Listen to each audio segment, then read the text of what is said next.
Assalamu alaikum. My name is Muhammad Umar, and today I'm going to talk about a TEDx video that I watched recently. The topic is the future of learning by SugataMitra. Sugata begins his talk with 4 points. Number one, introduce the internet. Number two, introduce something called complex dynamic assistance. Number three, divide the current curriculum into three parts. And number four, allow internet during examinations. Sugata did an experiment 20 years ago in New Delhi's rural area. At that time, the computers were very rare, and especially the poor children didn't know anything about the computer. So Sugata placed the computer in a public place and waited to see what happens. As soon as the children realized, uh, as soon as the children noticed the computer, they immediately got interested in it and started interacting with it. Soon there was a large crowd of children, and they were all around the computer making noises. They were all buzzing around the computer. Then someone randomly downloaded a program and changed the Windows registry, and they did it without knowing anything, without knowing English.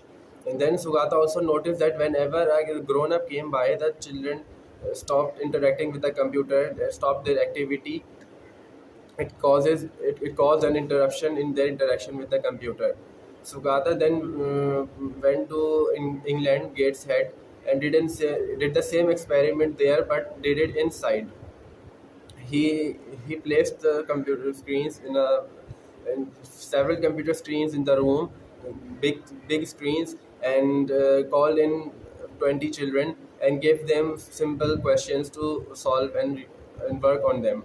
The children came back with the correct answers, and Sugata then gave them a difficult question to 9-year-olds.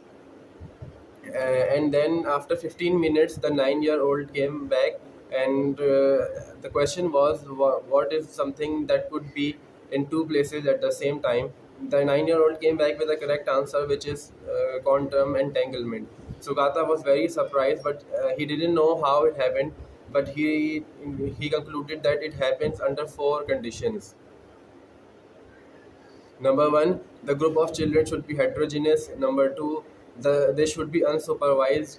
There shouldn't be any grown up to instruct them what to do. Number three, the computer screens should be large and not tiny. Number four, they should be placed in a safe and public area. Sugata also noticed that when you give a little encouragement to the children, it helps them a lot. But only encouragement, not instruction. He called this encouragement method the method of the grandmother. He then, on the internet, asked some people if they can give him a free time, 1 hour a week for free, and explained the grandmother method to them. They agreed, and several hundred of them offered their free time, and they named themselves the Granny Cloud.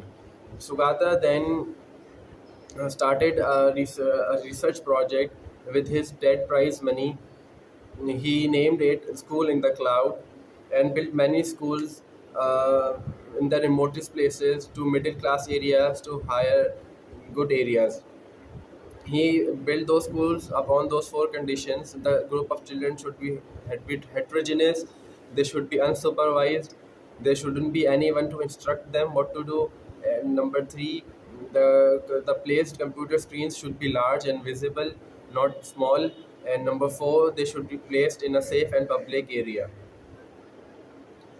He he also named the self-learning ability of the students from computers soul, which is self-organized learning environment. He in his research project, the school in the cloud, he combined the granny method and the soul system into one. And the people who offered help to them started encouraging those children who studied in those schools. And then after 20 years, he published three conclusions, three graphs, which represented three things. Number one, the children can learn to use any device by themselves under those four conditions. Number two, the children get better and better at searching the internet, and they learn to take out the good results and leave out the unwanted results. Number three, the children in whichever language they search the internet get better and better in that language's reading comprehension. Sugata then also said that we should make the internet as a formal subject in the school like physics and chemistry because we use it daily in our lives. He also pointed out that our existing assessment method is very outdated. We are assessed on and we are prepared for the office which no longer exists. We are taught everything to memorize. We are taught to memorize everything just in case. But he said instead of preparing and memorizing everything for just in case, we need to learn to be just in time, to learn internet. He gave an example of quadratic equation. We don't need to memorize it anymore. We can just ask the internet and it will give the question in seconds. He then moves on to his second point, which is some called complex dynamic assistance. This is a spontaneous order, which means the something which is disorganized comes into organized state by itself, like which happened with the children. In the beginning, the children were very excited. There was noise. There was disorganization, and then they started to organize, they started to communicate, they shared things, and they started to arrive on the answer together. So he moved on to the third point, which is divide the current curriculum into three parts. Number one, things that are necessary for life. Number two, things that are good to know, the general knowledge, the general knowledge things like solar system, how many planets are there, how do they spin. And number three, things that might come in exam. He said that we need to teach our children well, to memorize those things well, and then learn to forget it after exam. He then moved on to the fourth point, which is allow the internet during examination. As said previously, there is no longer any reason to memorize so many things. We can just ask the internet.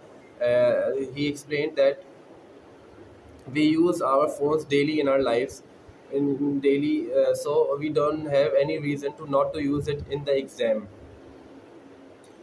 He also said sarcastically that we don't need people who can watch, who can tell the time without looking at their watch.